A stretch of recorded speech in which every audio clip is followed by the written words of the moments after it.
İnşallah Somali birlik oldukça, Somalili kardeşlerimiz bütünlük içinde hareket ettikçe bu ülke çok daha parlak bir geleceğe de sahip olacak.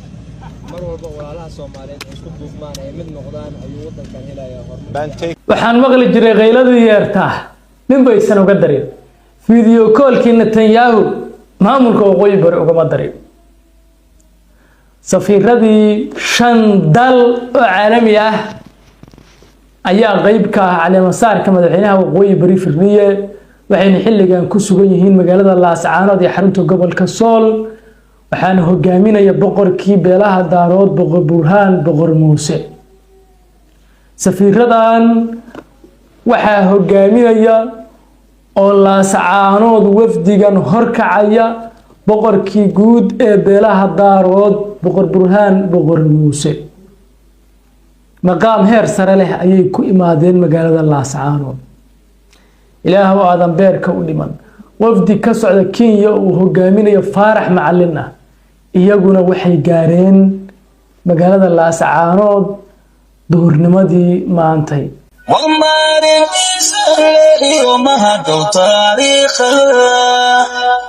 xogii ugu dambeeyay baan idinla wadaagi doonaa oo aan soo xuraamay wafdigan waxaa la socda taliyaha guud ee Turkisom ee magaalada Muqdisho ee caasimadda dalka waxaan idin cadeynayaa in xilligan qaybta labaad ee Turkisom laga furayo magaalada Laascaanood ee xarunta gobolka Sool ila wareediye wargal ahna waxay xaqiijiyeen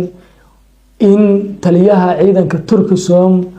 la tusay una kormeeray aagii xeradaasi uu ka dhisan lahaa Turkigu saacadan laga bilaabo u baqimaysi tiknoolajiyad kasta oo ay siiyaan yuhuuddu goosatada ama imaaraadku waxaa soo degay aabahood ka weyn oo Turkiga ah ayaa soo degay lana wareegaya aagaga tiknoolajiyadda droniska iyo cyber warfare-ka sidoo kalena waxaa la socda sahamiyaashii sahmin lahaa dekeda Laasqoray oo dhawaan bisha Abriil 2026 la filayo in maraakiibta Turkigu ay sahminayeen shidaalka Soomaaliya ay halkaasi saldhigtaan kana ay hawlgalaan Sacuudigu wuxuu ballan qaaday sida ay xaqiijinayaan ila wareediye wargala ah wada muhiim ah oo isku xirta Laasqoray Laascaanood ilaa Buuhoodle loogana maarmi karo markaasi Boosaaso iyo Berbera adkaat hawluhu waa isku duba dhacsan yihiin insha Allah Ilaahay khayr ha ku dhameeyo macluumaadkaasi oo dhan baan la wadaagi doonaa garaad jaamac garaad cali ma ka qayb gali doonaa xafladda caleemasaarka Firdhiye tan iyo inta wufuudu ay ku sii qulqulayeen Laascaanood garaad jaamac garaad cali waxa loogu tagay gurigiisa sidoo kale ma jirto inuu ka qayb qaatay inuu wufuudaasi soo dhaweeyo sidoo kale dad badan waxay soo diinayaan maadaama dhammaan wufuuda tagtay Laascaanood isaga ay booqanayeen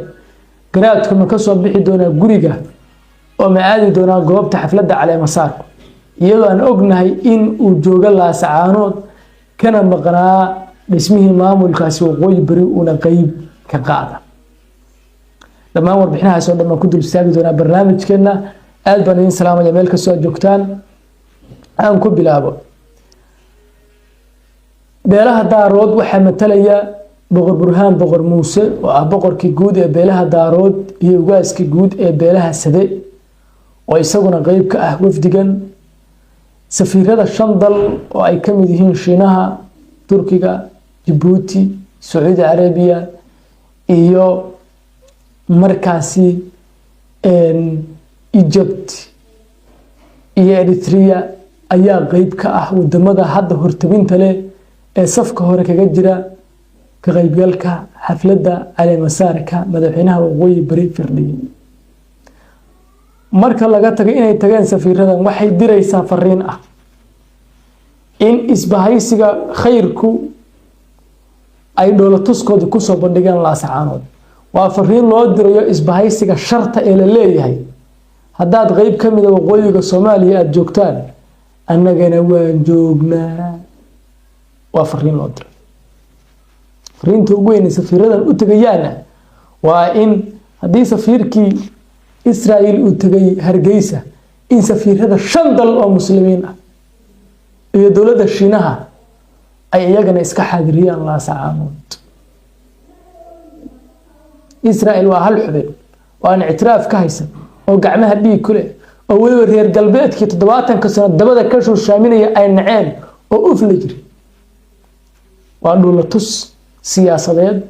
أو لطس هيو ويكدقان تاي عرنتاسي لونا ديريو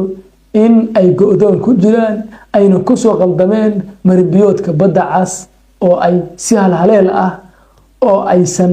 وحبك قبين كريم أي أقبحي دونان فالحمية عيبنا أي كلا كل مدونان سفيرka Turkiga oo Muqdisho lagu soo dhaweeyay saacanood fariintan uu diray maanta bir onur duyuyoruz, memnuniyet duyuyoruz. Tan oo kale walaalaha Soomaaliyeed inaan garab kala saarto barnaamijka qayb ka noqdo aad aan ugu faraxsanahay. Bu günler bizim birlik olmamızı gerektiren günler. Maalmahan waa maalmo inaan midownahay. İnşallah Somali birlik oldukça, Somalili kardeşlerimiz bütünlük içinde hareket ettikçe bu ülke çok daha parlak bir geleceğe de sahip olacak. Ben tekrar tüm Kuzeydoğu eyaletindeki kardeşlerimize bu nazik davetleri için, bu sıcak karşılama için şükranlarımı sunuyorum.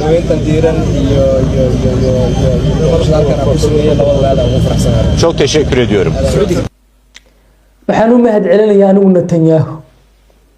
waxaan ugu mahad celinayaa in maamulka waqooyi bari oo la guursanayay uu fursadan albaabadan u furay bilooyin ka hor maamulka waqooyi bari dhammaan albaabadan way ka xirnaayeen dowladda federaalkuna afar bilood ayaa lagu bariyay inay ka soo qayb gasho caleema saarka firdhiye iyadoo dhagaha ka fureysatay oo raali gelinaysay Cabdiraxmaan Ciro ilaa markii dambe ay soo baxayeen warar sheegaya in Xasan Sheekh uu wadada uu ku tagi kara laascaanood kaliya ay tahay in dhammaan maxaabiista dambiilayaasha ay ku xiran jeelasha la sii daayay si loo raali geliyo Cabdiraxmaan Ciro waxaan u mahad celinayaa mar labaad Netanyahu siyaasad ahaan dagaalkan ay reer waqooyi bari ku jireen waxaan uga mahad celinaynaa Muuse Biixi oo hartiga mideeyay waa qofka koowaad aan u mahad celinaynaa qofka labaad oo hadda aan u mahad celinayno albaabadii dunida furayna waa Netanyahu qayladii iyo dhacid baysan uga darin waxa ilaahay xamdigiisa in maanta dhammaan dowladaha Carabeed oo aysan albaabadooda u furnayn maamulka iska daa dowladaha Carabeed dowladda Soomaaliya aysan wax dan ah ka lahayn balse maanta indhaheedu ay u jeedaan oo ay dantu qasabtay oo ay laascaanood keentay reer waqooyi bari waxaan leeyahay markii warbahashu maanta sibis bay idinku dhacday hali maalin bay ceed joogtaaye kaga dhufsada xaalufiya waxba ha cafinina idinka la idin baahanyahay idinka la idin rabaa hal qof ha cafinina hali maalin bay ceed joogta xogahan helayo ila wareedada wargalka waan idin la wadaagay taliyaha ciidanka Turkisom wuxuu indhaynayaa bogcad laga siinayo talis guud oo qaybta labaad ee Turkisom halkaas fursadooda baa ka furan Turkigu sidaan xaqiijinaya waxay xaqiijinayaan in dhammaanba dhalinyarada Soomaaliyeed ee ku sugan Puntland iyo waqooyi galbeed iyo waqooyi bari oo halkan ku tababari doona ilaa iyo Awdal ilaa iyo Puntland gobolka bari halkaas la isugu tagay dhalinyarada waa la duwan gelinayaa waa la qorayaa waxa la geenayaa isbaarta Turkiga lagu soo tababarayaa qaybta Muqdisho loo gudbinayaa waa khayr in soo kordhay aqoon baad ka soo baranaysaa قالك الله سعانود dhalinyaradii Eritrea iyo madaxweyne Farmaajo u diray ku u diray Turkiga baa lagu badbaaday marqaatiba ka tiin haddana qof kasto reer Puntland waxaan halkan fariin uga dirayaa in xiradaas marka xariga laga jaro la isku shubo yaan loo kala harin si degdeg ah ayuu ku hirgelinayaa Turkiga xiradaasi iyo saldhigaasi waana wax khayr ah oo soo kordhay haday ahaan la tiknoolajiyada waxa lagu baranayaa drone-iska casriga ah waxa lagu baranayaa dagaalka mataqaanaa tiknoolajiyada dagaalka cyber security warfare baa lagu baranayaa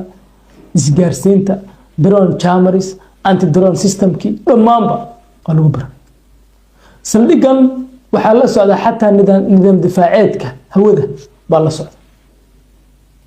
waxaa lagala soconayaa dhaqdhaqaaq kasta ilaa iyo saxeebaha saylac وميل إننا عادي أهي هذا بقى فرصة داسة اللي جفاي ديستو إننا غير بوتلان أحي غير وغيب إمارات بقى وحين وقولوا السجنة وحو صادقتي ستلايت وكتشا توصو فيري أن حوتيين بوها صدقتي isagoo satellite-ka kala soo cararay koonfurta Yemen oo gacanta ku hay magaalada Cadan oo gacanta ku hay iyo sugadara ma awoodin inuu satellite-ka dhigo inagu wuxuu inoo soo waariday dagaal xuutiyiinta inay duqeeyaan